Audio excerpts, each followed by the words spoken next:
আসসালামু আলাইকুম। আবারও একটা নতুন ভিডিও নিয়ে আপনাদের সামনে হাজির হলাম।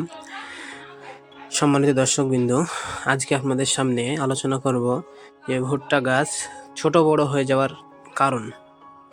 দেখতে পাচ্ছেন এক একটা ভুট্টা গাছ বড় হয়ে গেছে এবং একটা ছোট আছে। তো কয়েকটি কারণ আছে, কয়েকটি কারণ আপনাদের সামনে আজকে শেয়ার করব। ভালো করে ভিডিওটার সঙ্গে থাকবেন, তাহলে বুঝতে পারবেন।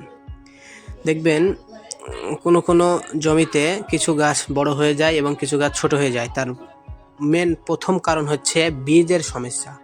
দেখবেন বীজের মধ্যে কিছু ছোট ছোট বীজ থাকে বা ভাঙা বীজ থাকে।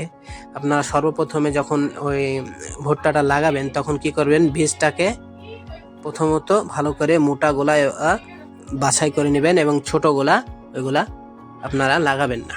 2 নম্বর হচ্ছে ভুট্টার জমিতে কোনো জায়গায় জল জমে গেলে সেখানে ছোট হয়ে যায়। অর্থাৎ আপনারা চেষ্টা করবেন যেখানে জল জমে যায় সেই জায়গাটাকে একটু হলে বারবারে লাঙল দিয়ে দেওয়া বা সেটাকে শুকানোর ব্যবস্থা করা। আরও কিছু কারণ আছে, যেটা হচ্ছে সার ছেটাতে গিয়ে কোনো জায়গায় যদি কম বেশি হয়ে যায় সেখানেও গাছ ছোট বড় হয়ে যায়। তাই আপনারা চেষ্টা করবেন একই পরিমাণের গোটা জায়গাতে সার দেওয়া। আরও কারণ আছে, আরেকটি কারণ হচ্ছে আপনার কোনো জায়গায় জল কম বেশি হওয়ার কারণে কোনো জায়গায় হয়তো শুকিয়ে যাচ্ছে, জল দরকার, সে জায়গাটা জল না পেলে এরকম ছোট বড় হয়ে যাচ্ছে। চেষ্টা করবেন ঠিক মতো সময় মতো জল সেচ দেওয়া।